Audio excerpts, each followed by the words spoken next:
ये मस्तु कह ऋषि तब गायूं, आंगिल चरते सुनहु जस भायूं।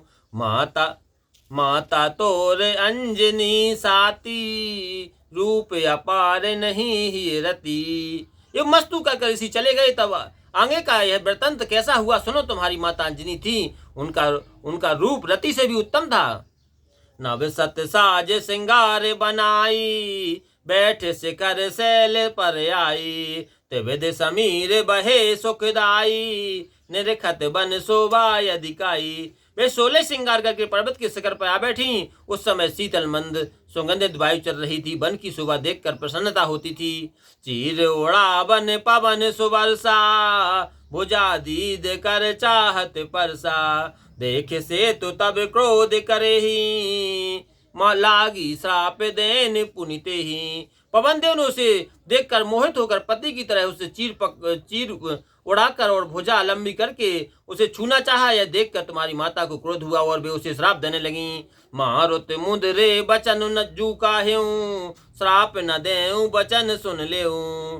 तब पति ऋषि सन सुत बर मांगा, ताते परस आंग तब लागा। तब पवन ने मधुर वचन कहे कि श्राप मत दो, पहले बात सुनो।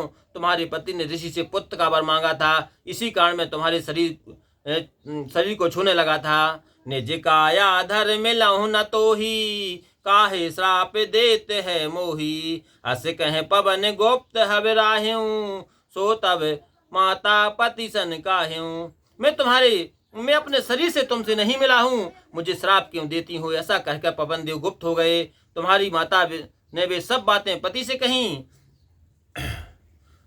अब तब जन्म में कहब सुख मानी, सुनहु सकल कुल दीपक जानी। शुभ नक्षत्र शुभ घड़ी सुहाई, जन्मत भयऊ देव बल पाई। अब मैं सुख मानकर तुम्हारा जन्म कहता हूँ, कुल का प्रकाश रूप जानकर उसे सब सुनो। शुभ नक्षत्र और शुभ घड़ी में देव बल पाकर तुमने जन्म लिया। जन्म तिथि कार्तिक बदी 14, पुनि वरदान पवन कर दर्शा।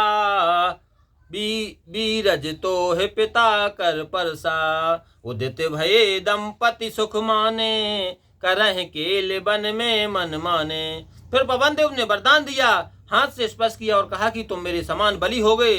तुम्हारे उत्पन्न होने से दोनों पर संपत्ति सुख मानकर वन में मनमाना विहार करते थे। एक दिवस माता की गोदा, करत रहूं ये पैपान विनोदा। देखे वरुण बांधु छवि लाला, तरक आकाश गयूं तत्काला। एक समय माता की गोद में तुम दूध पीते थे और खेलते थे। प्रातः काल में लाड़ सूर्य को देखकर किलकारी मारकर शीघ्रता से आकाश में उछल गए। सूर्य गहन तब भुजा पसारा, क्रोधित इंद्र ब्रज तब मारा। सूर्य पकड़ने को हाथ फैलाकर दौड़े, तब इंद्र ने क्रोधित होकर आपको ब्रज मारा था। लागत ब्रज महाकठिन, मूर्छित भी तुम ता। तो पवन देव तब क्रोध कर रोकी सिंह, बात लिखन सिया रामचंद्र करियो। हे तात महावीर जी, अत्यंत कठोर ब्रज के लगने से तुम मूर्छित हो गए थे। तब पवन देव ने क्रोध करके सारी वायु को रोक दिया था। क्रोधित पवन वायु गति रोकी, व्याकुल तुरत भई त्रिलोकी। स्तुति सुरन कीन निज होता, बोले शिव गुण ज्ञान निकेता। क्रोधित होकर पवन देव ने वायु की गति को रोक दी। तुरंत तीनों लोकों में व्याकुल हो गए। तब देवताओं ने अपने स्वयं के लिए विनती की। तब गुण और ज्ञान के निधान शिव जी बोले,